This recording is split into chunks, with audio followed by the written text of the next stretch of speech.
Capítulo 13. O gênero. O gênero está em tudo. Tudo tem os seus princípios masculino e feminino. O gênero se manifesta em todos os planos. O Kybalion, o sétimo grande, princípio hermético, o princípio de gênero, contém a verdade que há gênero manifestado em tudo, que os princípios masculino e feminino estão sempre presentes e em ação em todas as fases dos fenômenos e todos os planos da vida.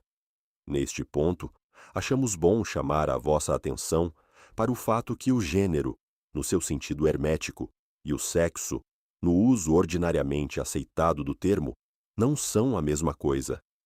A palavra gênero é derivada da raiz latina, que significa gerar, procriar, produzir. Uma consideração momentânea mostrar-vos-á que a palavra tem um significado mais extenso e mais geral que o termo sexo. O último, referindo-se às distinções físicas entre as coisas viventes, machos e fêmeas. O sexo é simplesmente uma manifestação do gênero em certo plano, o grande plano físico, o plano da vida orgânica.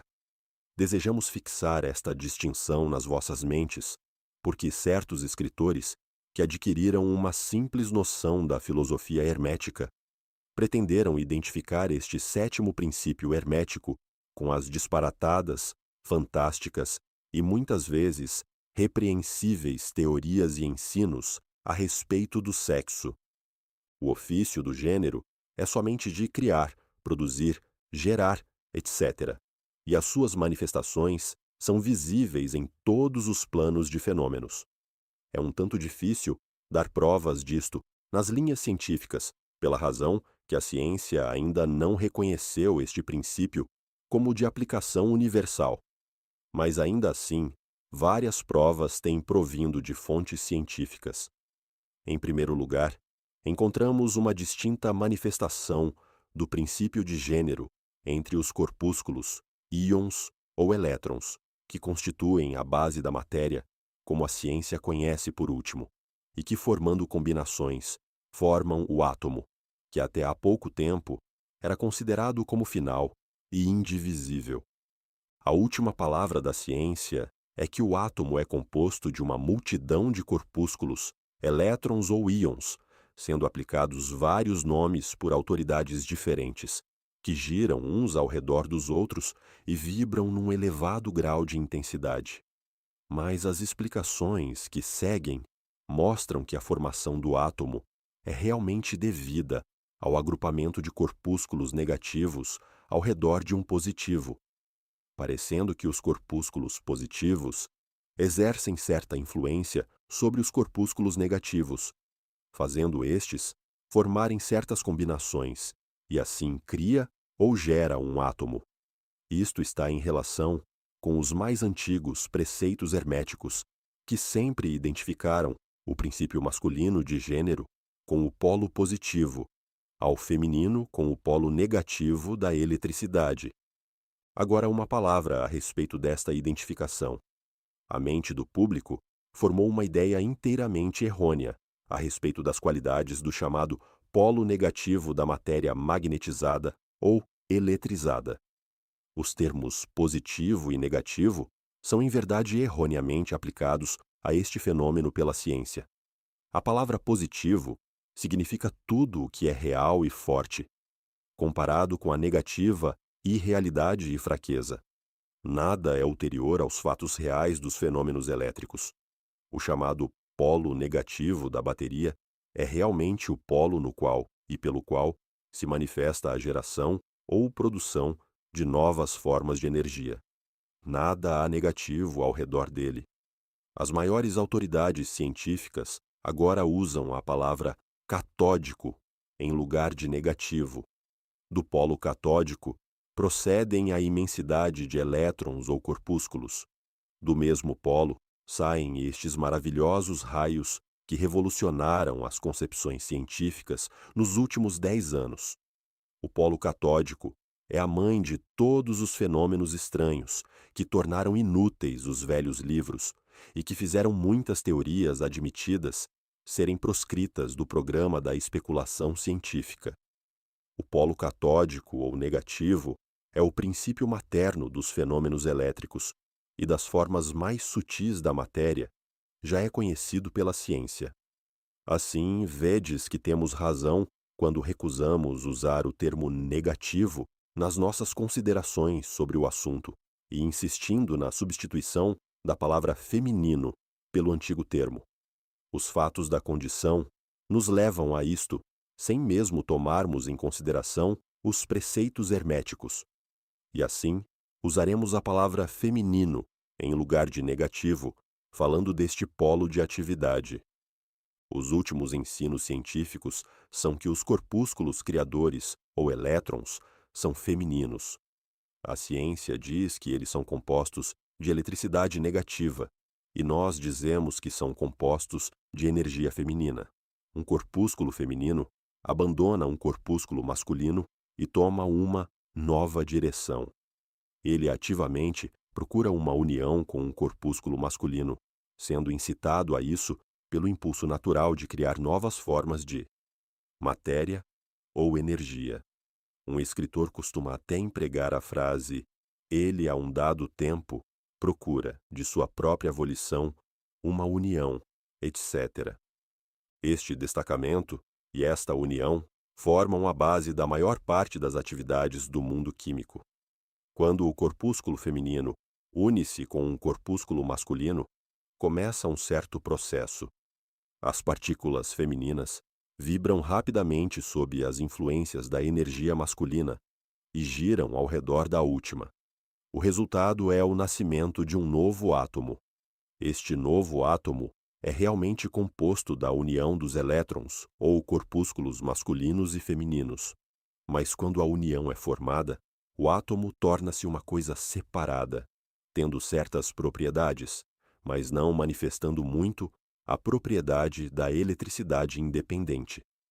O processo de destacamento ou separação dos elétrons femininos é chamado ionização. Estes elétrons ou corpúsculos são os mais ativos trabalhadores no campo da natureza. Provenientes das suas uniões ou combinações, se manifestam os diversos fenômenos da luz, do calor, da eletricidade, do magnetismo, da atração, repulsão, afinidade química e o inverso, e outros fenômenos semelhantes. E tudo isto procede do ação do princípio de gênero, no plano da energia.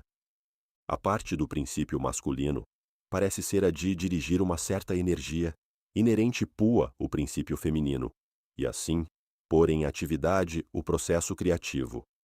Mas o princípio feminino é sempre o único que faz a ativa obra criadora, e isto é assim em todos os planos. E ainda, cada princípio é incapaz da energia operativa sem o outro. Em muitas formas da vida, os dois princípios estão combinados em um só organismo. Por esta razão, tudo no mundo orgânico manifesta ambos os gêneros. Há sempre o masculino na forma feminina e o feminino na forma masculina. Os ensinos herméticos contêm muita coisa a respeito da ação dos dois princípios de gênero na produção e manifestação das diversas formas de energia, etc. Mas não julgamos conveniente entrar em detalhes a respeito dos mesmos neste ponto, porque não podemos sustentá-los com provas científicas, pela razão que a ciência ainda não progrediu o necessário para isso. Mas o exemplo que vos demos dos fenômenos dos elétrons ou corpúsculos vos mostram que a ciência está no caminho reto e poderia também dar-vos uma ideia geral dos princípios ocultos. Diversos dos principais investigadores científicos declararam a sua opinião que na formação dos cristais foi descoberta alguma coisa que corresponde à atividade sexual, que é uma outra bagatela, mostrando a direção em que sopram os ventos científicos. E cada ano traz outros fatos para corroborar a exatidão do princípio hermético de gênero. Seria estabelecido que o gênero está em ação e manifestação constante no campo da matéria inorgânica e no campo da energia ou força.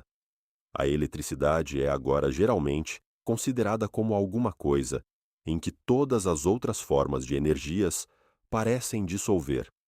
A teoria elétrica do universo é a última doutrina científica, e ela está crescendo rapidamente em popularidade e aceitação geral.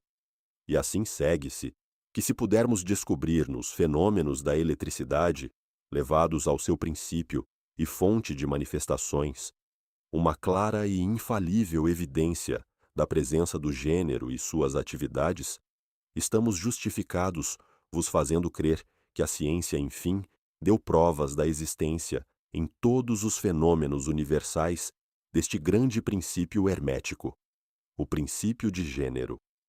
Não é necessário gastar o nosso tempo com o muito conhecido fenômeno da atração e repulsão dos átomos, afinidade química, os amares e ódios das partículas atômicas, as atrações ou coesões entre as moléculas da matéria.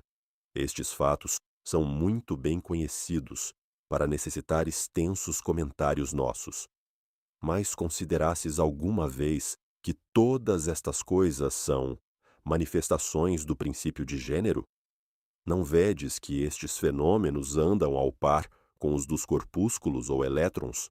E ainda mais que isto, não vedes a racionalidade dos ensinos herméticos que afirmam que a verdadeira lei da gravitação, esta estranha atração pela qual todas as partículas e corpos de matéria no universo tendem para outras, simplesmente outra manifestação do princípio de gênero, que opera na direção de atração da energia masculina para a feminina e vice-versa? Não poderemos dar-vos provas científicas disto agora, mas vamos examinar os fenômenos à luz dos ensinos herméticos sobre o assunto, e veremos se não tereis uma mais útil hipótese que as oferecidas pela ciência física. Submetei todos os fenômenos físicos ao texto, e vereis sempre em evidência o princípio de gênero. Permiti-nos agora passarmos à consideração da ação do princípio no plano mental. Muitas ideias interessantes têm nele a sua examinação.